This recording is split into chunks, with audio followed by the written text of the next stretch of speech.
It's never going to happen. The people that you are expecting to give consent or give their okay to Bitcoin and crypto, you're barking up the wrong tree. And I want to jump into exactly why that is. So let's just jump straight into here. And I want you guys to see this on LinkedIn here. A crypto OG, as he says, he's been in 10 years in crypto. His name's Dan Held. And he goes on to outline bank fines since the year 2000. So 22, almost 23 years from today. In that time span, what have the banks been fined? And he mentions a few of them. So we've got Bank of America with $82 billion. We've got JP Morgan with $36 billion. Citigroup with $25 billion. Wells Fargo with $21 billion. Deutsche Bank with $18 billion. And Goldman Sachs with $16 billion. Remember, these are fines. This isn't revenue. This isn't profit. This is what they've been hit with for doing things that are against the law. You don't get fined for doing positive things. Okay? So 82 billion. And I want to put this into perspective, and then I want to share something that I actually responded to Dan Held with and why it's so important. Okay? So keep this in mind. 82 billion and then 36 billion down to 16 billion. Okay? What I want to do is I wanted to show market cap of some of the biggest companies that you know. And we're going to see where they fit in terms of 82 billion, 36 billion, all the way down to 16 billion. So if we take Sony here and we look at Sony's market cap, we're sitting here at just under 81 billion market cap. So the total value of Sony, pretty big company. Wait, that was 80 million.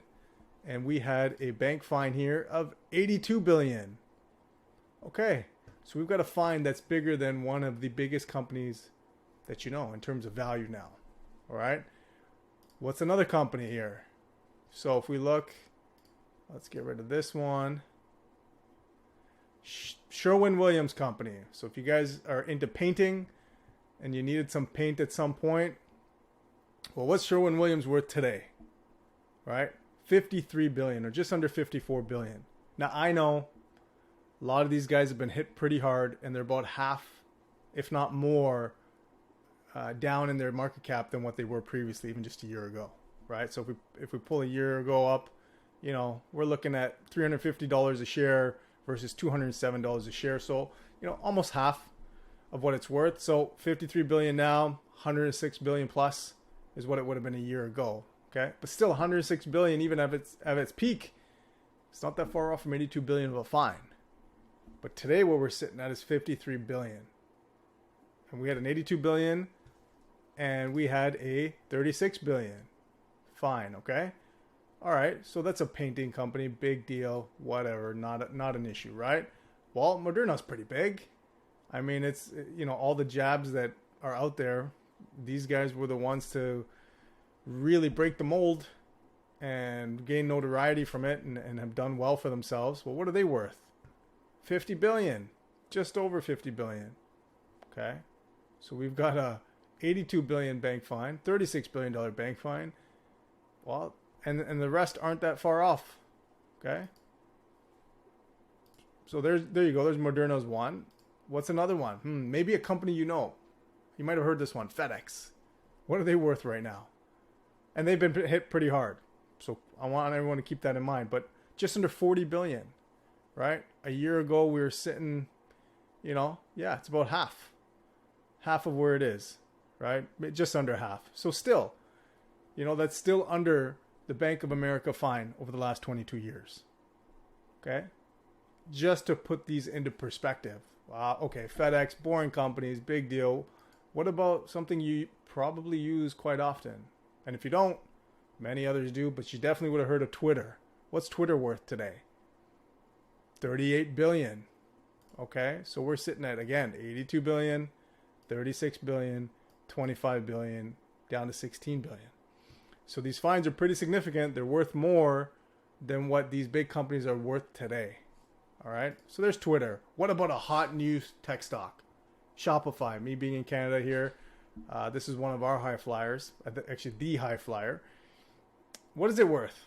37 billion. And this one has been hit extremely hard over the last year.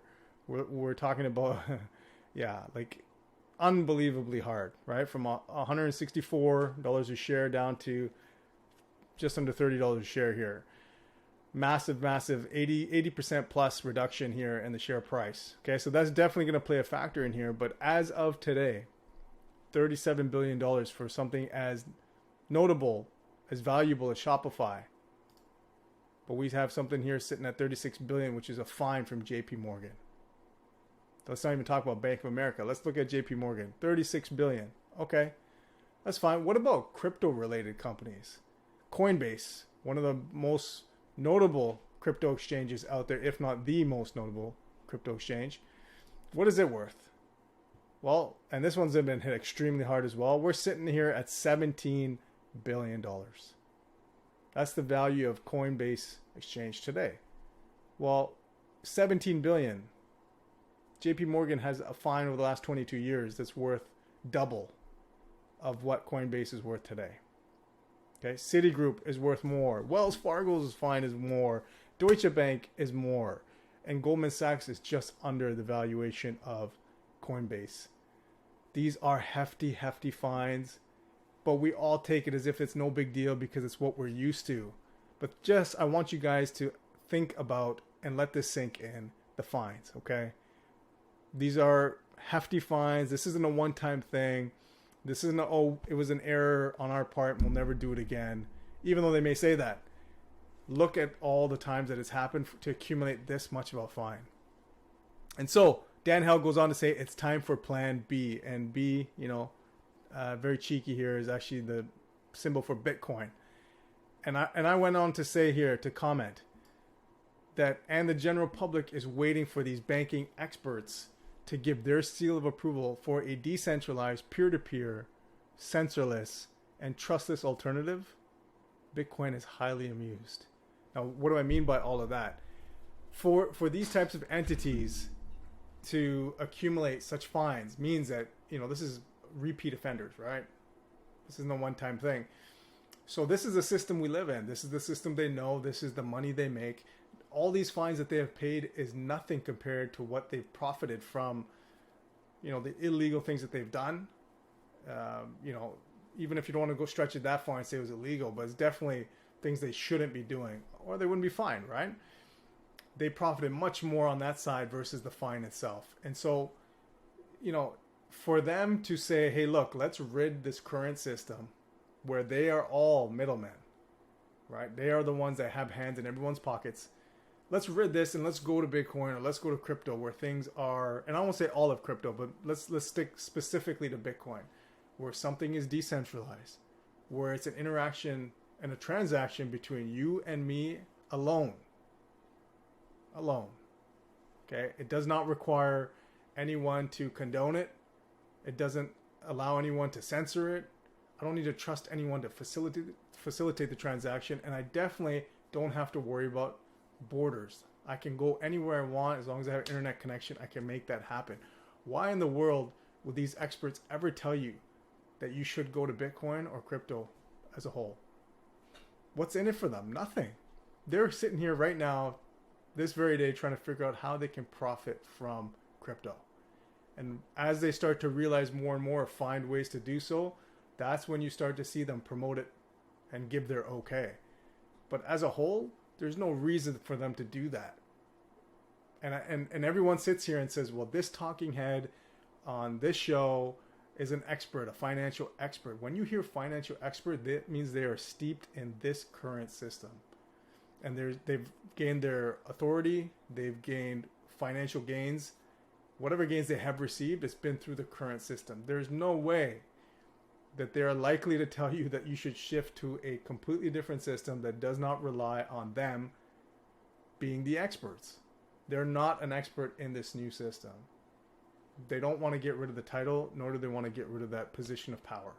So if you continue to listen to them or to wait on them to give you the okay to jump in, you will be left behind. They will give you the okay when they've built their position and they've fully on the path to profiting from you then coming in. We are still early. That's my message to you. If you're sitting on the fence, if you're too busy at work and you don't even know to jump in and, hey, look, let me listen to my local or the national financial expert, it's not going to happen. They're not going to do that for you. So you need to make your own decision. You need to do your own research. And you need to find people who will tell you the truth and who will guide you along the way. And that's one of the main reasons that I'm here to do that for you. All right. So don't wait on them. It's not happening. And if you really want to see what JP Morgan can do to their clients, check this video out. You'll definitely enjoy what happened to Kanye.